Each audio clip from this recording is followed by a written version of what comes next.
Your guardian angel has never stopped working for you. Not once. Not through the worst years of your life. Not through the darkest sins. Not through the longest silences when you forgot it existed entirely. But there is one thing, one specific pattern of sin, that changes what it is able to do. Not whether it stays, but how close it can come. Padre Pio, who spoke to his own angel the way most men speak to a trusted friend, knew exactly what that sin was.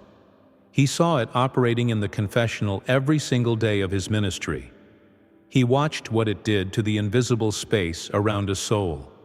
He watched guardian angels pull back from people they had walked beside for decades, not in abandonment, but in a grief so deep it had no human equivalent. The sin he warned about most was not the one you are expecting. It was not the dramatic fall, the obvious transgression, the sin that announces itself with horror and shame. It was something quieter, something that hides inside ordinary religious life and slowly, without drama, builds a wall between a soul and the being assigned by God to bring it home. Padre Pio lived in two worlds simultaneously: the visible one, the monastery at San Giovanni Rotondo, the confessional, the altar, the smell of incense in the stone chapel, and the invisible one that moved underneath it like a current beneath a frozen river. He saw guardian angels the way other men see shadows. They were simply present, accompanying every soul that came near him. He once told a friar who doubted the reality of these beings to look around him, that the air of the church was crowded with presences the friar's eyes were not yet trained to receive. What made Padre Pio's spiritual sight extraordinary was not merely that he perceived these beings. It was that he perceived what was happening between them and the souls in their care.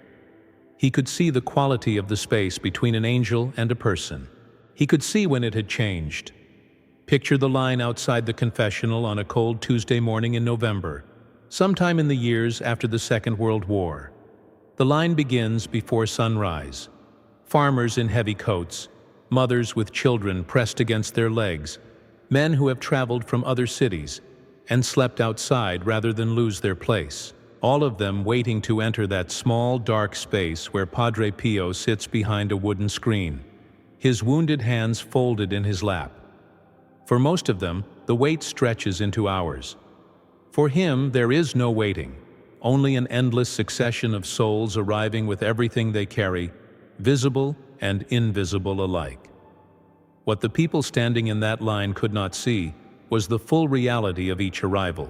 Every person who stepped into the confessional brought something beside them, a presence, constant, attentive, carrying the full weight of its assignment across every year of that person's life. The guardian angel entered with the penitent, the way a shepherd enters a sheepfold alongside the sheep, not separately, not after, but as part of the same movement. And Padre Pio, according to those who recorded his spiritual experiences across decades of ministry, registered something in the atmosphere of that small space that went far beyond anything the penitent said aloud. There were two kinds of souls that arrived, and the difference between them was not about the size of their sins. The first kind was the soul crushed by a single terrible fall. The person who arrived barely able to breathe, white with shame, carrying something that had broken them open. That soul's guardian angel stood pressed close, almost vibrating with readiness. The proximity was extraordinary. The angel leaning in the way a doctor leans over a patient in a moment of crisis, every resource available, fully engaged.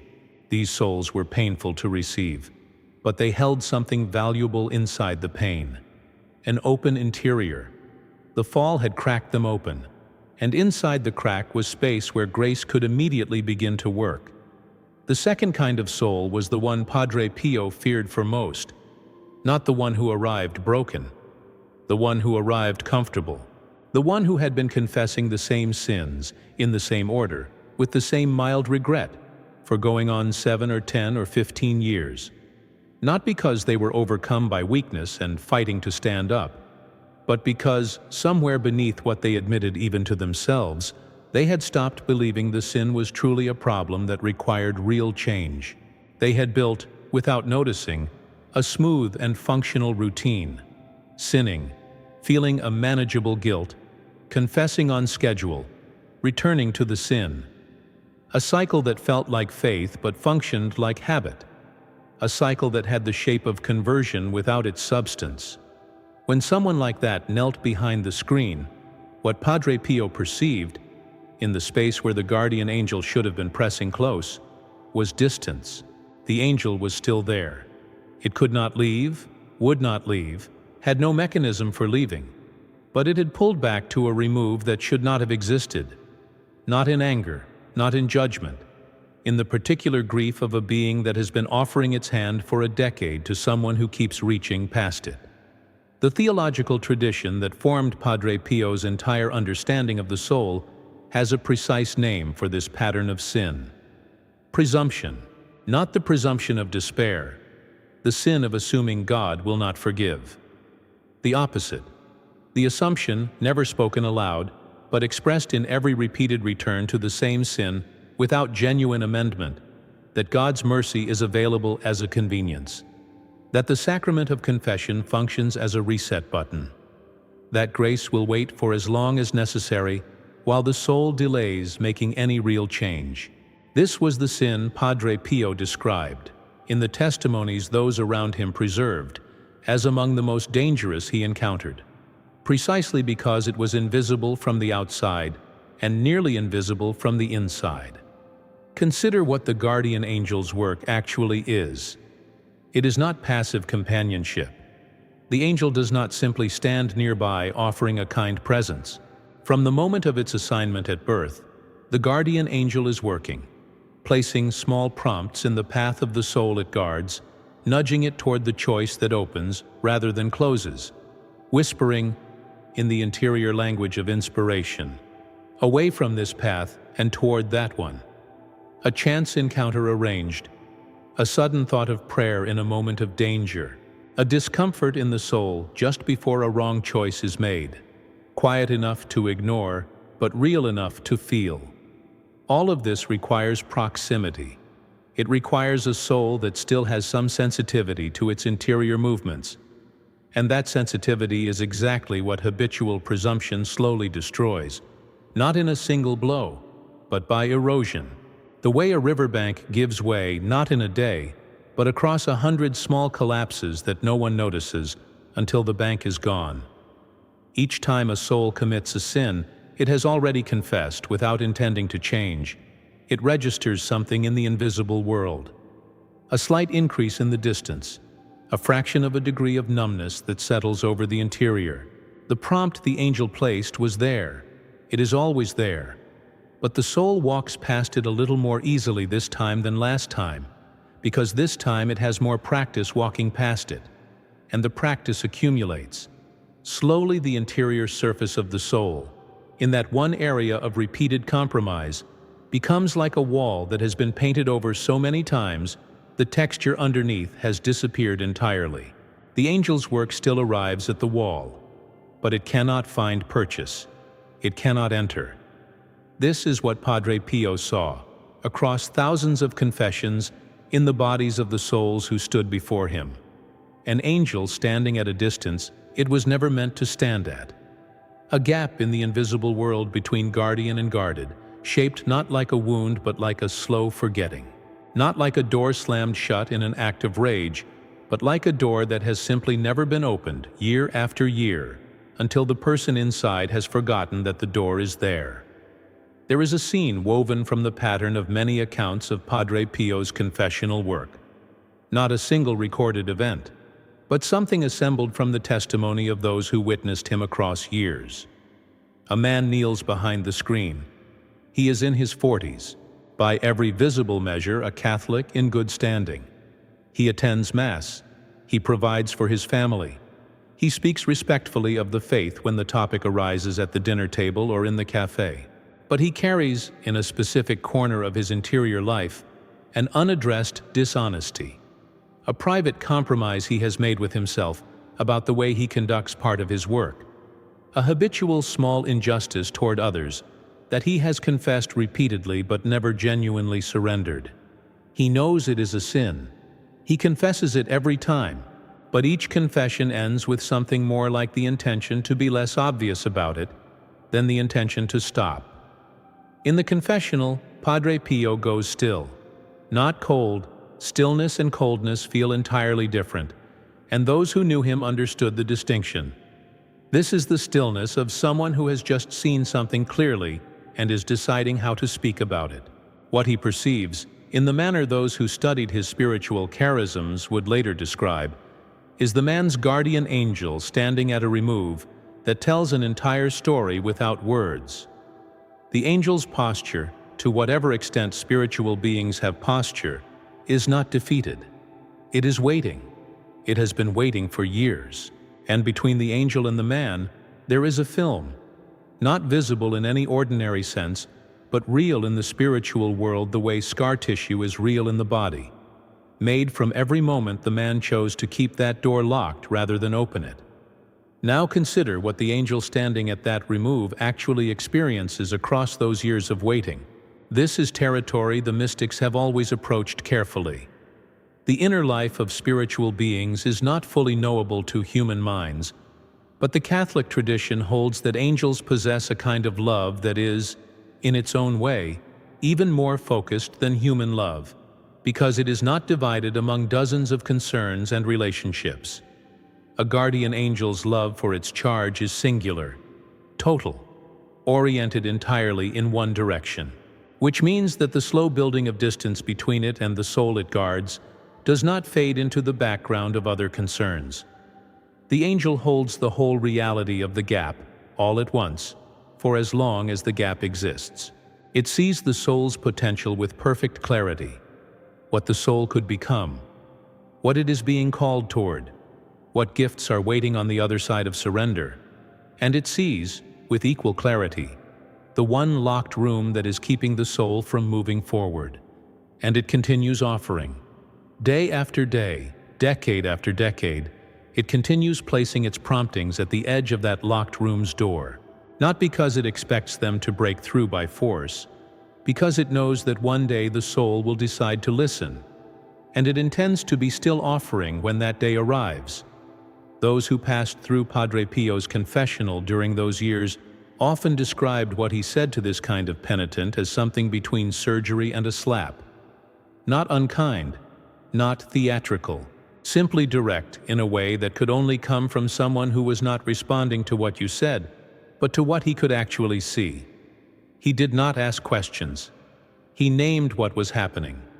And what he named, according to those present, was not the sin itself, but the relationship the penitent had built with the sin. The managed, domesticated, religiously decorated refusal to actually let it go. He is said to have told more than one penitent something to the effect that they had not come to confess, but to reset, that there was a difference, and that their angel could not help a soul that was only resetting. The sacrament of confession, in Padre Pio's understanding, rooted in centuries of Catholic mystical and sacramental theology, is not primarily a procedure. It is a movement. The word the tradition uses is metanoia, a real turning of the self, not a regret followed by a return to the same position, a turning. And the thing that makes a confession real, in the invisible world where the guardian angel does its work, is not the sincerity of the emotion but the genuineness of the will's movement. A soul can weep in the confessional and still not have turned. A soul can speak the correct words with no particular emotion and have genuinely turned. The angel knows the difference. It registers not the words spoken aloud but the actual direction of the will underneath them. Padre Pio spent more hours in the confessional than almost any priest in the recorded history of the Church. There were days when the line stretched from before dawn until late at night, and he sat in that small wooden booth for 10, 11, 12 hours at a stretch, eating nothing, refusing every invitation to rest, as though the weight of what passed through that screen was something he had volunteered to carry personally. Those who watched him over years noticed that he moved through the confessions of the genuinely broken with a speed that surprised people, not carelessly, but with the efficiency of someone who can see that the work has already begun before the words arrive. The hard cases, the ones that drained him visibly, were the comfortable ones. The souls who arrived full of their own management, their own arrangements, their own quiet negotiations with sin. He gave those confessions enormous time, not because he was unsure what to say, because he was sure, and he knew that saying it precisely, in the right way, was the only chance that soul might have to hear what it genuinely needed. This is the mechanics that Padre Pio understood with the precision of a craftsman who has spent decades watching the same process unfold. When the will genuinely turns, when the soul actually means, to stop moving in the direction it has been moving, something opens in the invisible world. The film that had been building between the soul and its guardian dissolves, not gradually but immediately, the way a sealed room fills with air the moment the window is cracked. The angel moves forward. The proximity is restored, and the work the angel has been patiently attempting to deliver for years, the promptings that were arriving weakened and muffled through the barrier, begins to land with full force again. It is not that God rewards the soul with extra grace as a prize. It is simply that the obstacle that was blocking the ordinary operation of grace has been removed. The grace was always coming. The angel was always working. The soul was simply, finally, no longer resisting. Padre Pio's understanding of the guardian angel was rooted in a specific Catholic theological tradition, that these beings are not symbolic.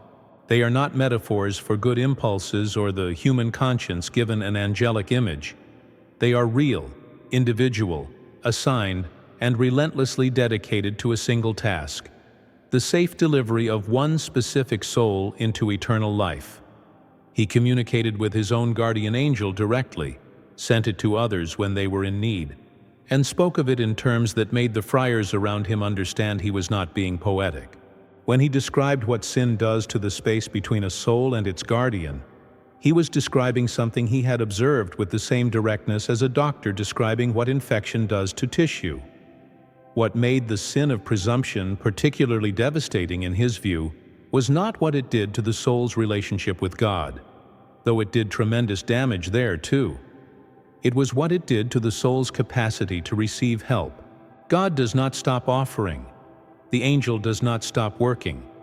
But a soul that has habituated itself to receiving the angel's promptings and setting them aside has slowly, over years, built a version of itself that is functionally deaf to the most important frequency in the invisible world. Not fully deaf, not beyond recovery, but deaf enough that the small, ordinary graces by which most people are led toward conversion, the quiet thought at the right moment, the sudden discomfort before a wrong turn, the unexpected opening toward prayer, no longer penetrate the way they should, and the soul drifts, not dramatically, not catastrophically, but steadily in a direction it might never have chosen if it had remained sensitive to the guidance it was being given. What does this mean for the person listening now? It does not require an examination of the most spectacular failings. Those rarely stay hidden long enough to become habitual. The question worth sitting with in the quiet before sleep is narrower and more honest than that. Is there something I have been confessing for years without any genuine intention of changing? Not failing at, despite trying. That is weakness, which the tradition handles with patience, but managing, domesticating, wrapping in enough religious practice that I no longer have to look at it directly. Is there a room inside my soul that has been locked from the inside for so long that I have forgotten it exists? Because the guardian angel is standing near that door right now, not impatiently. These beings carry a patience that has no ceiling, but with the active, focused attention of a being whose entire purpose is oriented toward that specific locked room, because the being knows, in a way the soul may not yet know, what is waiting on the other side of it. And the door does not require a grand gesture to open. It does not require extraordinary penance or years of preparation. It requires what the tradition calls a firm purpose of amendment, not a promise of perfection, which no one can make honestly, but a real turning of the will. The difference between "I am sorry I keep doing this" and "I am actually willing to stop." That difference is invisible to every other person in the room. It is not invisible to the angel. Padre Pio spent decades watching what happened when that door finally opened, when a soul arrived at his confessional having decided, for the first time with real sincerity, to bring the locked room into the light. He saw what moved in the invisible world in those moments. The distance collapsed. The film dissolved. The angel closed the gap that years of habit had opened, and the proximity that grace requires to work with full effect was restored. Not because the soul had become holy overnight, but because it had turned. A real turning. 1 degree of genuine surrender in the right direction. And the being that had been standing 2 steps away for years was suddenly right there, closer than it had ever been, with everything it had been waiting to deliver finally able to arrive. This is not a small thing.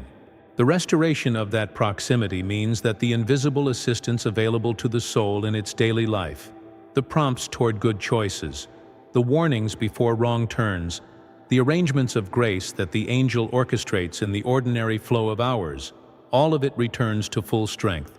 A soul that has lived for years operating on weakened guidance, like a person navigating by candlelight who suddenly steps into full sun, finds that the interior life feels different. Not because God has changed, not because the angel has changed, because the obstacle the soul was carrying has been laid down. And in that laying down, something long blocked begins to move again with the freedom it was always meant to have.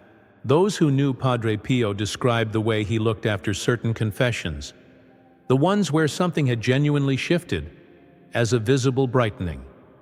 Whatever he was seeing in the invisible world lit something in his face that could not be hidden. He wept during Mass with a regularity that startled visitors. He wept over sins with an intensity that made penitents feel they were watching someone absorb a wound.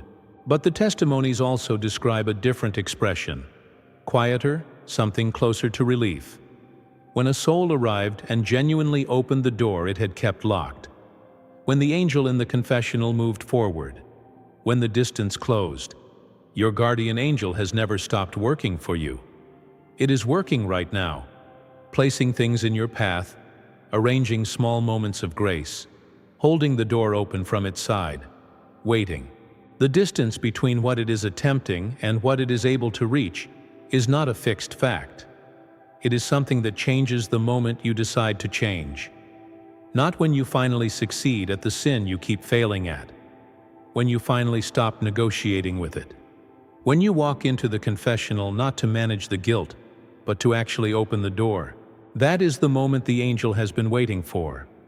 Not with the patience of someone resigned to a long wait, but with the patience of someone who knows with absolute certainty that the door will eventually open, and who has never once stopped standing beside it.